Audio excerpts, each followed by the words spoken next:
નમસ્કાર વિદ્યાર્થી મિત્રો, તપોવન ગ્રુપ ઓફ સ્કૂલ સંચાલિત આપણી વર્ચ્યુઅલ ચેનલ તપોવન સાયન્સ એકેડેમીમાં હું રસાયણ વિજ્ઞાન શિક્ષક યશ જરીવાલા તમારું હાર્દિક સ્વાગત કરું છું. ચેપ્ટર નંબર 2ના આજના કન્ટિન્યુડ લેક્ચર નંબર 19ની અંદર. વિદ્યાર્થી મિત્રો, ગઈકાલે આપણે જે માહિતી મેળવી ચૂક્યા એ હતી SPD કક્ષકોના આકાર વિશેની માહિતી, અને F કક્ષકના આકાર વિશે મેં તમને ઓલરેડી પેમ્પલેટમાંથી વાંચવાનું કહ્યું હતું. આજનો જે વિદ્યાર્થી મિત્રો છેલ્લો ટોપિક છે એ ખૂબ અગત્યનો છે. અગત્યનો એટલા માટે છે કારણ કે અહીંથી જ તમને દરેક પરમાણુની અંદર, દરેક તત્વની અંદર કેવી રીતે ઇલેક્ટ્રોનની ગોઠવણી કરી શકાય છે એની માહિતી તમને આજે હું આપવાનો છું. તો 49મા નંબરનો જે પ્રશ્ન તમને તમારા પેમ્પલેટમાં પણ દેખાતો હશે કે કક્ષકોમાં ઇલેક્ટ્રોનની ગોઠવણી માટેના કેટલાક નિયમો સમજાવો. એકચ્યુઅલી કક્ષકોની અંદર ઇલેક્ટ્રોનની ગોઠવણી માટેના ટોટલ 3 નિયમો છે. આઉફ-બાઉનો નિયમ, પૌલીનો નિષેધ નિયમ અને હુન્ડનો મહત્તમ ભ્રમણનો નિયમ. હવે આપણે આ 3માંથી પહેલા નિયમ ઉપર જવા માટેનો પ્રયત્ન કરીએ છીએ. એ છે આઉફ-બાઉના નિયમની સમજૂતી. પણ આ નિયમને સમજીએ એ પહેલાં હું તમને એ વાત સમજાવી દઉં છું કે જ્યારે પણ પરમાણુની અંદર જુદી જુદી કક્ષકોનો સમાવેશ થાય તો તેની અંદર ઇલેક્ટ્રોનની ગોઠવણી આ 3 નિયમોનું સંકલન કરીને તમારે ગોઠવવાની હોય છે. ઓકે, તો ચાલો પહેલા નિયમ પર જઈએ. આઉફ-બાઉના નિયમની સમજૂતી. આઉફ-બાઉ એ કોઈ વૈજ્ઞાનિક નથી, પણ આઉફ-બાઉ એ એક જર્મન ભાષાનો શબ્દ છે, બરાબર, જેનો અર્થ થાય છે બિલ્ડિંગ અપ, એટલે કે બાંધકામ કરવું અથવા રચના કરવી. પણ અહીં આપણે જે આઉફ-બાઉનો અર્થ નક્કી કરીશું એ છે પરમાણુમાં રહેલા ઇલેક્ટ્રોનની ઉર્જાને આધારે જુદી જુદી કક્ષકોમાં ગોઠવણી. મતલબ કે પરમાણુની અંદર જ્યારે એક કરતાં વધુ પરમાણુવીય કક્ષકો હાજર હોય તો એની અંદર ઉર્જાને આધારે આપણે અહીં ઇલેક્ટ્રોનની ગોઠવણી કરવાની છે. તો નિયમ કંઈક આ મુજબની સાદી સમજૂતી આપે છે કે પરમાણુમાં રહેલા ઇલેક્ટ્રોનની ગોઠવણી પહેલાં ઓછી ઉર્જા ધરાવતી કક્ષકમાં પ્રથમ દાખલ થાય, ત્યારબાદ ક્રમશઃ ઊંચી ઉર્જા ધરાવતી કક્ષકોમાં ઇલેક્ટ્રોન દાખલ થાય છે.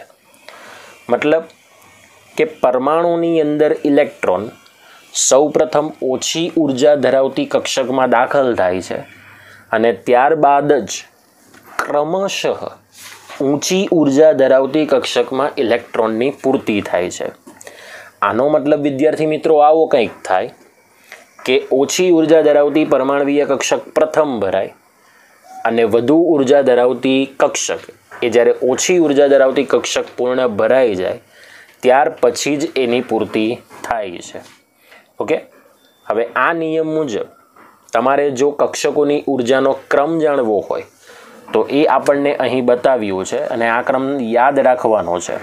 અને જો તમે આ ક્રમ જોશો ને તો વિદ્યાર્થી મિત્રો એક વાત ધ્યાન રાખજો, આપણે ગઈકાલે લાસ્ટ જે n+l સરવાળાનો નિયમ જોયો હતો કે આ રીતે આપણે જુદી જુદી પરમાણુવીય કક્ષકોની અંદર ઇલેક્ટ્રોનની આપણે પૂર્તિ કરી શકીએ છીએ. તો અહીં આપણે એની માહિતી સમજી શકીએ છીએ. સમજાયું? તો અહીંયા આપણી પાસે જુદી જુદી પરમાણુવીય કક્ષકો તેની ઉર્જા મુજબ ગોઠવી છે. દાખલા તરીકે આપણે n=1 લઈએ ને, બરાબર, તો એની અંદર ફક્ત ને ફક્ત એક જ કક્ષક આવે. તો અહીંયા આપણે n=1 લઈએ તો ફક્ત એક જ કક્ષક આવશે 1s, બરાબર. જો આપણે n=2 લઈએ તો બે કક્ષક આવશે 2s 2p, એ એક સાથે તમારે અહીંયા લખવાની. જો આપણે અહીં n=3 લઈએ તો 3s 3p 3d, અને n=4 લો ને વિદ્યાર્થી મિત્રો ત્યારે 4f કક્ષક એટલે કે f કક્ષકની શરૂઆત થઈ જાય. તો 4s 4p 4d 4f.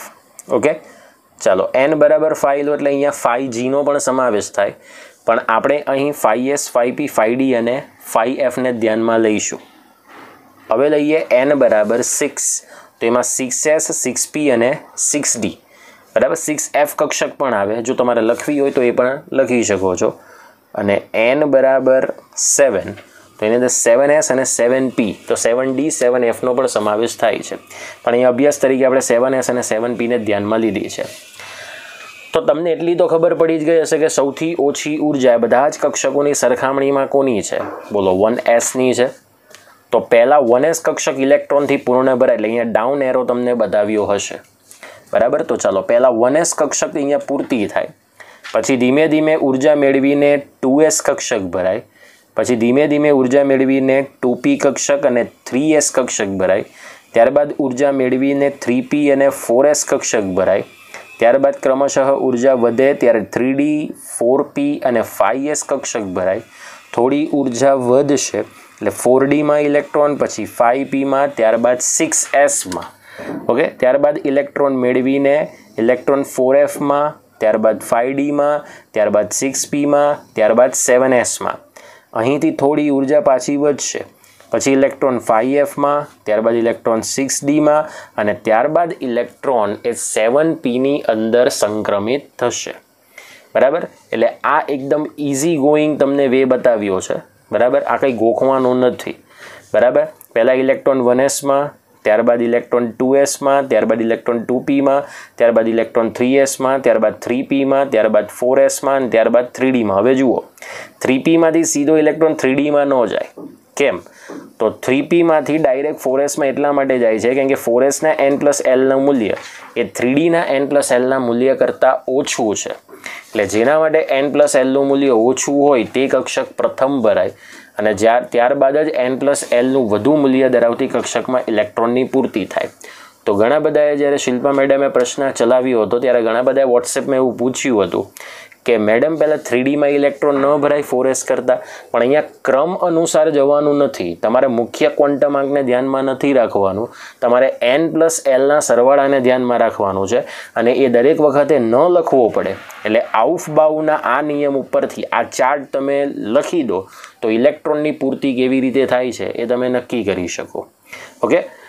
તો તમારે જો આનો ક્રમ આપવો હોય તો છેલ્લે હું તમને બતાવીશ, તમે લેસ ધેન તરીકે લખી શકો. તો 1sની શક્તિ 2s કરતાં ઓછી એટલે લેસ ધેન થશે. તો 1s less than 2s less than 2p less than 3s less than 3p less than 4s less than 3d. Okay.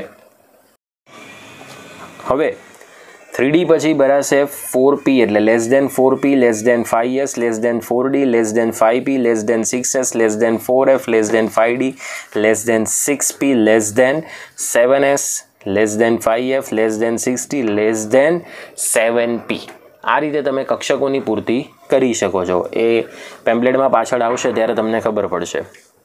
હવે પરિસ્થિતિ એ છે કે હાઇડ્રોજન પરમાણુ માટે કક્ષકોની ઉર્જા તમે કેવી રીતે બેલેન્સ્ડ કરી શકો. બરાબર. તો એના માટેનો ક્રમ છે કે હાઇડ્રોજન પરમાણુ માટે કક્ષકોની ઉર્જા એ 1s less than 2s is equal to 2p. બરાબર. હવે 1s કરતાં આ બેની શક્તિ તો વધારે જ હશે, પણ 2s અને 2pની શક્તિ હાઇડ્રોજન પરમાણુ માટે કેવી હશે? બોલો, સમાન હશે. બરાબર. તો હાઇડ્રોજન પરમાણુ માટે કક્ષકોની ઉર્જાનો ક્રમ 1s less than 2s is equal to 2p less than 3s is equal to 3p is equal to 3d less than 4s is equal to 4p is equal to 4d is equal to 4f. એમ continue તમને જોવા મળશે. બરાબર. તો ચલો આ રીતે આપણે કક્ષકોની ઉર્જાનો એક આલેખ નક્કી કરી શકીએ. અહીં ઉર્જા ક્રમશઃ ધીમે ધીમે વધતી જાય છે. બરાબર. અહીંયા ઓલરેડી કક્ષકો આવશે 1s, પછી અહીંયા આવશે બીજા નંબર એટલે n બરાબર 1 પર 1s છે, n બરાબર 2 ઉપર 2s અને 2p, n બરાબર 3 ઉપર 3s 3p 3d, n બરાબર 4 ઉપર 4s 4p 4d 4f. હવે જુઓ, 2s કક્ષકની અંદર કોઈ પેટા કક્ષકો ન હોય, પણ p કક્ષકની અંદર 3 પેટા કક્ષકો અસ્તિત્વ ધરાવે છે. એ જ રીતે ડી કક્ષકની અંદર 3 પેટા ડી કક્ષકો અસ્તિત્વ ધરાવે અને એફ કક્ષકની અંદર પેટા 7 કક્ષકો અસ્તિત્વ ધરાવે છે. સમજાયું વિદ્યાર્થી મિત્રો? ઓકે. એટલે ઉર્જાનો જ્યારે તમે ક્રમ લખો ત્યારે દરેક કક્ષકની અંદર પેટા કક્ષકોનો પણ સમાવેશ થાય છે. એ વાતને પણ તમારે ધ્યાનમાં રાખવાનું છે. ઓકે. હવે જ્યારે હાઇડ્રોજન સિવાયના કોઈ પરમાણુ હોય તો તેની અંદર આપણે જુદી જુદી કક્ષકોમાં ઇલેક્ટ્રોનની પૂર્તિ કેવી રીતે કરી શકીએ એની આપણે માહિતી જોઈએ. તો વિદ્યાર્થી મિત્રો, અહીંયા એવું કહ્યું છે કે એક કરતાં વધુ ઇલેક્ટ્રોન ધરાવતા પરમાણુ, એનો મતલબ હાઇડ્રોજન સિવાય આવશે. તો હાઇડ્રોજન સિવાય માટે કક્ષકોનો ઉર્જાક્રમ આપણે આ પ્રમાણે લખી શકીએ, જે હમણાં હું બોલી ગયો. સેમ એ જ પ્રમાણે અહીંયા માહિતી આપી છે કે 1s less than 2s less than 2p less than 3s less than 3p less than 4s less than 3d less than 4p less than 5s less than 4d less than 5p less than 6s less than 4f less than 5d less than 6p less than 7s less than 5f less than 6d. Okay, ચલો અહીંયા તમે કક્ષકોની શક્તિનો ચડતો ક્રમ જોઈ શકો. તો 1s 2s 2p 3s 3p 4s, પછી 4s પછી 3d અહીંયા આવી જાય, બરાબર. પછી પાછી 4p 5s 5s પછી 4d અહીંયા આવી જાય. હવે આ જેટલી પણ કક્ષકો એક લાઇનમાં નથી, એનો મતલબ કે તેનો મુખ્ય ક્વોન્ટમાંક જુદો જુદો હશે, એટલે એને એક અલગ તરીકે દર્શાવવામાં આવેલ છે. તો આ નિયમ હતો વિદ્યાર્થી મિત્રો આઉફબાઉનો, બરાબર. કેવી રીતે આપણે ગોઠવણી કરી શકીએ એના પર આધારિત નિયમ. એટલે સૌ પ્રથમ ઓછી ઉર્જા ધરાવતી કક્ષક ઇલેક્ટ્રોન દાખલ થાય, ત્યારબાદ ઊંચી ઉર્જા ધરાવતી કક્ષક ઇલેક્ટ્રોન વડે પૂર્તિ થાય છે. હવે આપણી પાસે જે કક્ષક તો આપણને ખબર પડી ગઈ કે પી કક્ષકમાં ટોટલ 3 પેટા કક્ષકો છે, ડીની અંદર પેટા ટોટલ 5 કક્ષકો છે અને એફની અંદર ટોટલ 7 કક્ષકો છે. તો આનો મતલબ એવો થાય કે આપણે એક કક્ષકની અંદર કેટલો ઇલેક્ટ્રોન ગોઠવી શકીએ, કેટલા ઇલેક્ટ્રોન્સ ગોઠવી શકીએ. તો વિદ્યાર્થી મિત્રો, હવે એના માટે બીજો નિયમ શીખીશું અને એ છે પૌલીનો નિષેધ સિદ્ધાંત. ઓકે, તો ચાલો, પૌલીનો નિષેધ સિદ્ધાંત શું છે? તો પૌલીનો નિષેધ સિદ્ધાંત આ પ્રમાણે છે કે જુદી જુદી પરમાણવીય કક્ષકોમાં કેટલી સંખ્યામાં ઇલેક્ટ્રોનની ગોઠવણી કરવી તે ફક્ત ને ફક્ત પૌલીના નિષેધ સિદ્ધાંત પરથી જ નક્કી કરી શકાય. આનો મતલબ એવો થાય કે એક કક્ષકની અંદર વધુમાં વધુ કેટલા ઇલેક્ટ્રોન ગોઠવી શકાય એની સંપૂર્ણ માહિતી આપણે પૌલીના નિષેધ સિદ્ધાંત વડે નક્કી કરી શકીએ. તો નિયમ કંઈક આવો છે કે એક જ પરમાણવીય કક્ષકમાં રહેલા 2 ઇલેક્ટ્રોનના ચારેય ક્વોન્ટમાંક કદાપી સરખા હોઈ શકે નહીં. એટલે એક વાત તો ક્લિયર થઈ ગઈ કે એક જ પરમાણવીય કક્ષકમાં વધુમાં વધુ 2 ઇલેક્ટ્રોન જ ગોઠવી શકાય, 2થી વધારે ઇલેક્ટ્રોન ગોઠવી શકાય નહીં. અને આ બંને ઇલેક્ટ્રોનના ચારેય ક્વોન્ટમાંક કદાપી સરખા હોતા નથી. ઓકે, એટલે બીજો નિયમ છે કે કોઈ પણ કક્ષકમાં વધુમાં વધુ 2 ઇલેક્ટ્રોન ગોઠવવાના, પણ તેઓના ભ્રમણની દિશા એકબીજાથી વિરુદ્ધ રાખીને ગોઠવી શકાય, બરાબર. માની લો કે આ પર્ટિક્યુલર કોઈ એક કક્ષક છે, આ કક્ષકમાં તમારે 2 ઇલેક્ટ્રોન મૂકવા છે, તો એક ઇલેક્ટ્રોનને +1/2 સ્પિનથી ગોઠવો અને બીજા ઇલેક્ટ્રોનને -1/2 સ્પિનથી ગોઠવો. તો આ રીતે આપણે 2 ઇલેક્ટ્રોનની પૂર્તિ કરી શકીએ. મહત્ત્વ એવું છે કે આ નિયમની મદદથી કોઈ પણ પેટા કક્ષકમાં મહત્તમ કેટલા ઇલેક્ટ્રોન સમાવવાની ક્ષમતા છે તે જાણી શકાય છે. આનો અર્થઘટન એવું થયું કે એક કક્ષકમાં મહત્તમ 2 જ ઇલેક્ટ્રોન સમાવી શકાય. જો ત્રીજો ઇલેક્ટ્રોન આવે તો આપણે એને બીજી કક્ષકની અંદર જ દાખલ કરવો પડે, આપણે એને એ જ કક્ષકની અંદર દાખલ કરી શકીએ નહીં. દાખલા તરીકે એસ કક્ષક તો ફક્ત પોતે એક જ પેટા કક્ષક તરીકે હાજર છે, એટલે આપણે એની અંદર વધુમાં વધુ 2 જ ઇલેક્ટ્રોન સમાવી શકીએ, બરાબર ને. જો વધુ માહિતી મેળવવી હોય તો આપણે એક કોષ્ટક ઉપરથી મેળવી શકીએ. ઓકે વિદ્યાર્થી મિત્રો, તમને અહીંયા જે કોષ્ટક દેખાય છે એમાં મુખ્ય ક્વોન્ટમાંક n છે, બીજામાં કક્ષા છે, ત્રીજામાં કક્ષકો છે, આ કક્ષકોની સંખ્યા છે અને ઇલેક્ટ્રોનની કુલ સંખ્યા છે. એકચ્યુઅલી ઇલેક્ટ્રોનની કુલ સંખ્યાને પેમ્પલેટમાં પણ સુધારી દેજો, એને 2n² વડે દર્શાવી શકાય.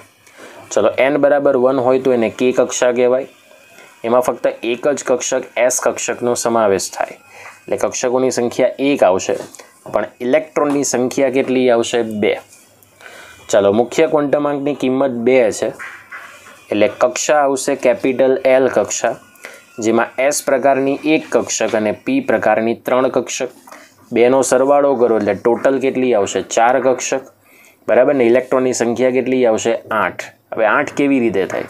તો S કક્ષકમાં 2 ઇલેક્ટ્રોન અને Pમાં 3 કક્ષક હોવાથી એક કક્ષકમાં 2, એટલે 3 કક્ષકમાં કેટલા? 6 ઇલેક્ટ્રોન થયા, એટલે 6 ને 2 8, એટલે ટોટલ 8 ઇલેક્ટ્રોન આવશે. ચલો n બરાબર 3 એટલે કેપિટલ M કક્ષા, S કક્ષકમાં 1, P કક્ષકમાં 3 અને D કક્ષકમાં 5. બરાબર, આ બધાનો સરવાળો કરશો એટલે કક્ષકોની સંખ્યા કેટલી આવશે? 9 અને ઇલેક્ટ્રોનની સંખ્યા આવશે 18. કેટલી આવશે વિદ્યાર્થી મિત્રો? 18 આવશે.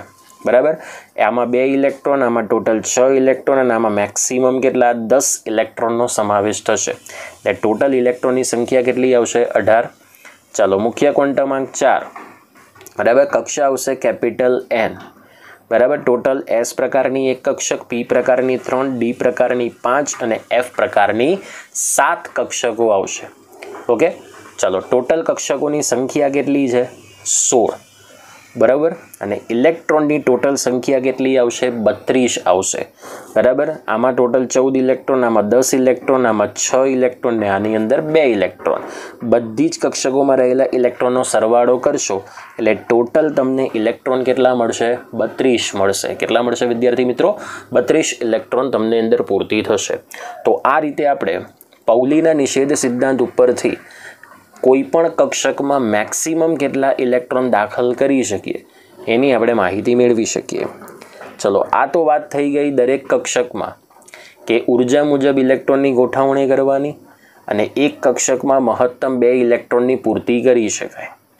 પણ જ્યારે કોઈ પણ કક્ષક એ પેટા કક્ષક ધરાવતી હોય તો તે પેટા કક્ષકની અંદર ઇલેક્ટ્રોનની પૂર્તિ કેવી રીતે કરી શકાય એની આપણે માહિતી મેળવીએ. ઓકે, તો એના માટે આવશે 3જા નંબરનો નિયમ.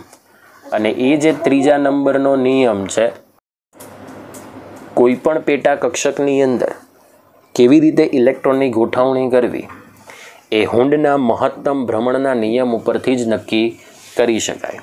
ઓકે, તો નિયમ કંઈક આવો છે કે કોઈપણ કક્ષકની સમાન ઉર્જાવાળી પેટા કક્ષકમાં ઇલેક્ટ્રોનની ગોઠવણી એ આપણે આ જ નિયમ વડે નક્કી કરી શકીએ. અને એક જ કક્ષકની સમાન ઉર્જાવાળી પેટા કક્ષકો હોય એને ડીજનરેટ કક્ષક એટલે કે સમશક્તિક કક્ષક તરીકે ઓળખવામાં આવે છે. એના માટે આપણે P કક્ષકની વાત કરીએ તો P કક્ષકની ટોટલ આપણી પાસે 3 પેટા કક્ષકો છે. એમાં એક છે PX, બીજી છે PY અને ત્રીજી છે PZ. બરાબર, જેને આપણે ડીજનરેટ કક્ષકો કહીએ છીએ. જેને આપણે ડીજનરેટ એટલે કે સમાન શક્તિવાળી કક્ષકો કહીએ છીએ. હવે P કક્ષકમાં સમાન શક્તિવાળી ટોટલ 3 કક્ષકો છે. હવે એ 3 કક્ષકો એવી રીતે ઇલેક્ટ્રોનની પૂર્તિ કરશે તેનો નિયમ આ પ્રમાણે છે કે ઇલેક્ટ્રોન જ્યારે સમાન ઉર્જાવાળી પેટા કક્ષકોમાં દાખલ થાય ત્યારે એવી રીતે ગોઠવાય કે તેઓના સ્પિનની દિશા એકબીજાને સમાંતર રહે અથવા સ્પિન ક્વોન્ટમાંકનું મૂલ્ય કેવું રહે? મહત્તમ રહે. એ રીતે જ આપણે ઇલેક્ટ્રોનની પૂર્તિ કરી શકીએ. બરાબર, ચલો, અહીંયા આપણે એક P કક્ષક છે. ચલો, P કક્ષકની અંદર આ રીતે 3 પેટા કક્ષકો છે. હવે મારે ટોટલ 4 ઇલેક્ટ્રોન P કક્ષકમાં ગોઠવવા છે. તો પહેલાં જે 3 ઇલેક્ટ્રોન છે એ તમારે સમાંતર સ્પિનથી ગોઠવવાના અને જે ચોથો ઇલેક્ટ્રોન છે એ પહેલી જ કક્ષકમાં વિરુદ્ધ સ્પિનથી ગોઠવવા. તો આ રીતે આપણે 4 ઇલેક્ટ્રોનની પૂર્તિ એ P કક્ષકમાં કરવી જોઈએ. એટલે સમજૂતી પણ અહીંયા આપી જ છે કે સમાન શક્તિ ધરાવતી કક્ષકોમાં સૌપ્રથમ દરેક પેટા કક્ષકમાં એક ઇલેક્ટ્રોન સમાંતર સ્પિનથી ગોઠવાઈ જાય અને અર્ધપૂર્ણ પેટા કોષ રચાઈ જાય ત્યારબાદ જ ઇલેક્ટ્રોનનું શું થાય? યુગ્મીકરણ થાય. અહીં આપણે P કક્ષકમાં 4 ઇલેક્ટ્રોનની પૂર્તિ તો કરી દીધી, પણ પહેલાં એક ઇલેક્ટ્રોન બોલો સમાંતર સ્પિનથી ગોઠવી દીધા અને ત્યારબાદ ચોથો ઇલેક્ટ્રોન જ્યારે વિરુદ્ધ સ્પિનથી પહેલી કક્ષકમાં ગોઠવાયો ત્યારબાદ જ ઇલેક્ટ્રોનનું યુગ્મીકરણની શરૂઆત થાય. એટલે પહેલા કક્ષક એક ઇલેક્ટ્રોનથી અર્ધપૂર્ણ ભરાય. હવે માની લો કે દરેક વખતે અર્ધપૂર્ણ ભરાય એવું જરૂરી પણ નથી. માની લો કે P કક્ષકની અંદર મારે ફક્ત 2 જ ઇલેક્ટ્રોનની પૂર્તિ કરવી છે. તો આ 1 ઇલેક્ટ્રોન ને આ 2 ઇલેક્ટ્રોન હવે આ અર્ધપૂર્ણ નથી થઈ. સમજાય છે? અર્ધપૂર્ણથી ઓછી છે. તો આ રીતે આપણે 2 ઇલેક્ટ્રોનની પૂર્તિ કરવાની. એક સાથે 2 ઇલેક્ટ્રોન એ સમાન ઉર્જાવાળી પેટા કક્ષકમાં દાખલ કરી શકાય નહીં. એટલે જ્યારે પણ તમે ઇલેક્ટ્રોનની પૂર્તિ કરો ત્યારે એક વાત ધ્યાનમાં રાખવાની, ત્રણેય નિયમને સાંકળીને તમે ઇલેક્ટ્રોનની પૂર્તિ જુદી જુદી પરમાણવીય કક્ષકોની અંદર કરી શકો છો. ઓકે, ચલો બેઝિકલી ઉદાહરણ આપણને કોષ્ટકમાં આપ્યું છે, બરાબર, એ મુજબ આપણે અહીંયા ધ્યાનમાં લઈએ. ચલો અહીંયા તમને કોષ્ટક આપ્યું છે કે 5 નંબરથી 10 નંબર સુધીના તત્વોમાં ઇલેક્ટ્રોનીય રચનાની આપણે પૂર્તિ કેવી રીતે કરી શકીએ. ઓકે, તો ચાલો એના માટે આપણે 5મા નંબરનો પરમાણવીય ક્રમાંક ધરાવતું તત્વ છે બોરોન, બરાબર. ઇલેક્ટ્રોનીય રચના માટે 1s 2s 2px 2py 2pz, કારણ કે 2p ની અંદર 3 પેટા કક્ષકો આવશે, 2px 2py અને 2pz, બરાબર. ચલો હવે 5મા નંબરનું તત્વ છે બોરોન. હવે તમારે થોડુંક અહીંયા સુધારવાનું છે. આ પહેલો જે ઇલેક્ટ્રોન છે એ તમારે આ સ્પિનથી રાખવાનો છે, બરાબર, અને બીજો ઇલેક્ટ્રોન તમારે વિરુદ્ધ સ્પિનથી. એટલે બધી જે પહેલી તમને વિરુદ્ધ સ્પિન દેખાય છે એ કેન્સલ આઉટ કરીને સૌપ્રથમ પહેલાં તો તમે આ રીતે ઇલેક્ટ્રોનની પૂર્તિ કરી દેવી. એ જ પ્રમાણે 2sમાંથી પણ આ જ રીતે ઇલેક્ટ્રોનની પૂર્તિ કરી દેવી. ઓકે, હવે એ જ પ્રમાણે અહીં પણ એનું રીઝન હું તમને સમજાવું છું કે કેમ મેં આવું તમને કહ્યું. હવે જુઓ,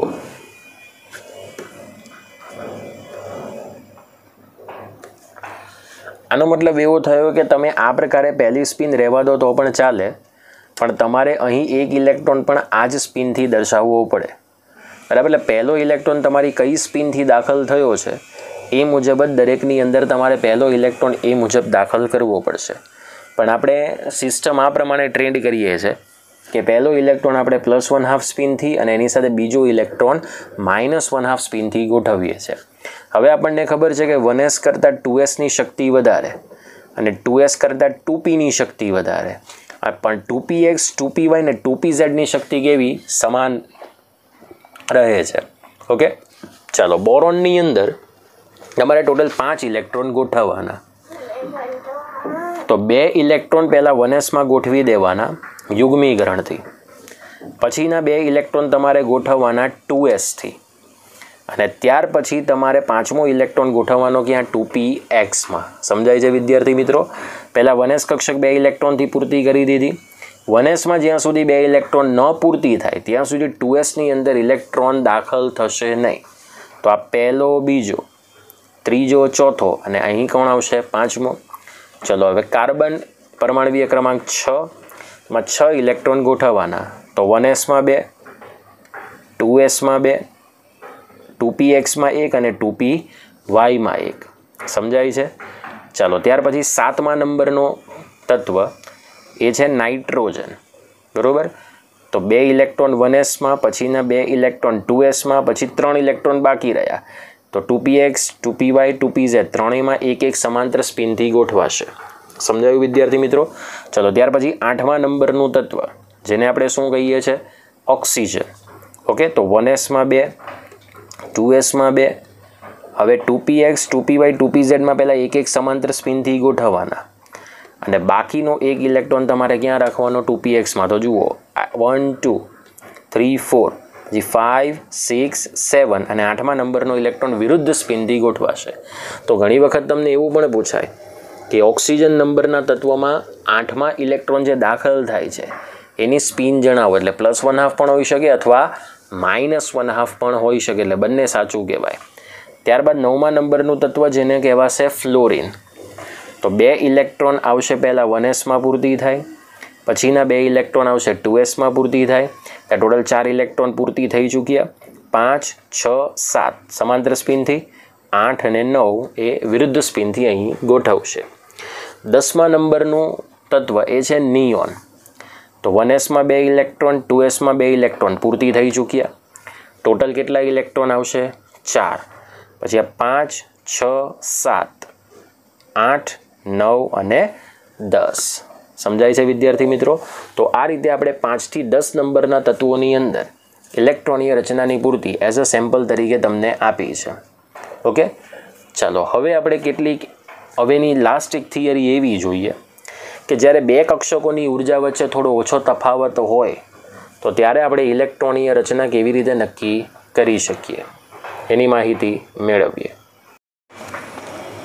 સવાલ એવો છે કે અર્ધપૂર્ણ અને પૂર્ણ પેટા કક્ષકોની સ્થાયીતા એ આપણે ઉદાહરણ સાથે સમજવાની છે.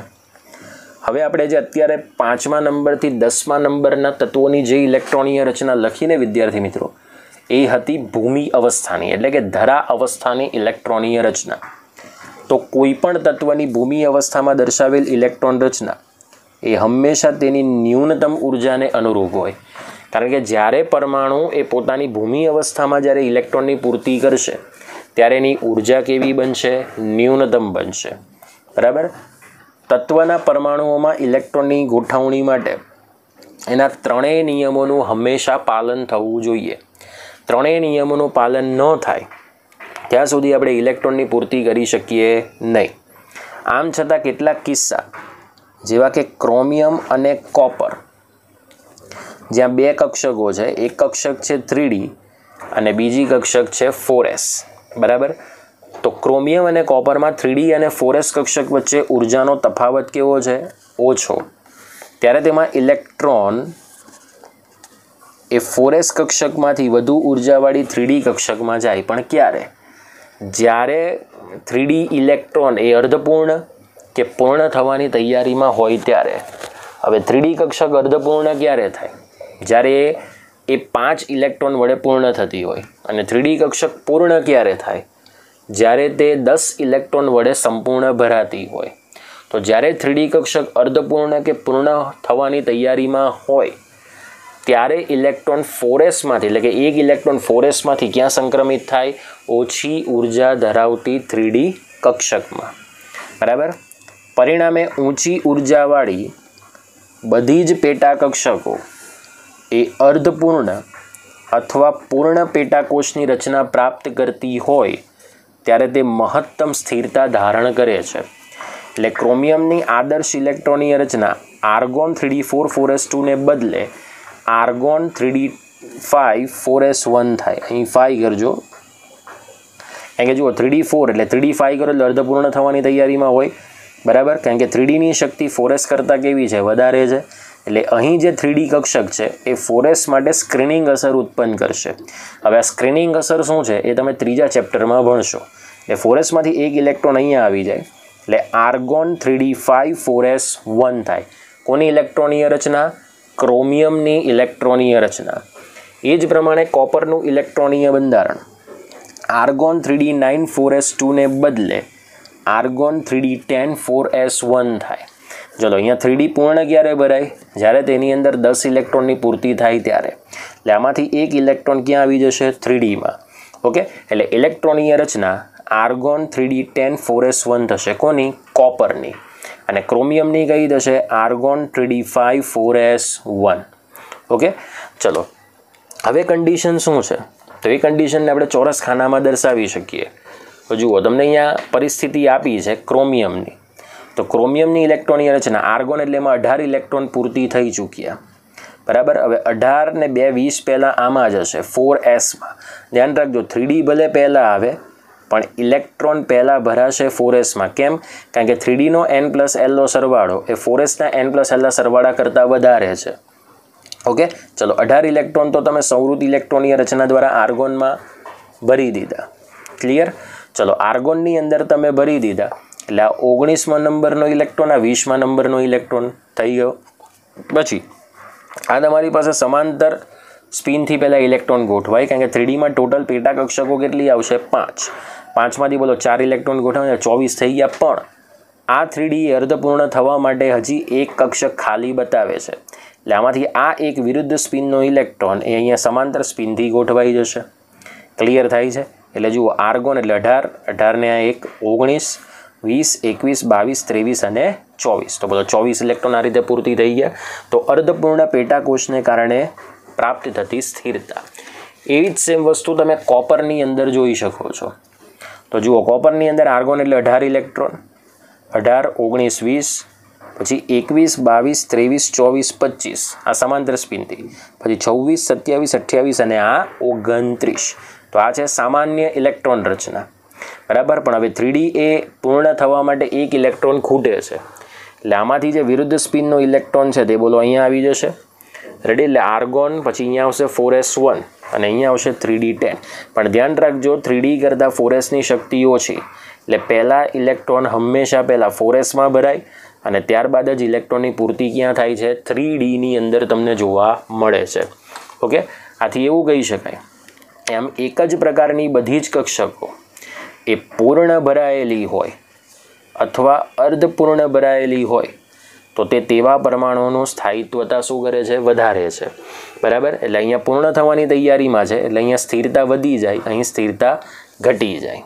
સમજાય છે વિદ્યાર્થી મિત્રો? તો અહીં તમારું થિયોરિટિકલ ચેપ્ટર પૂર્ણ થાય છે.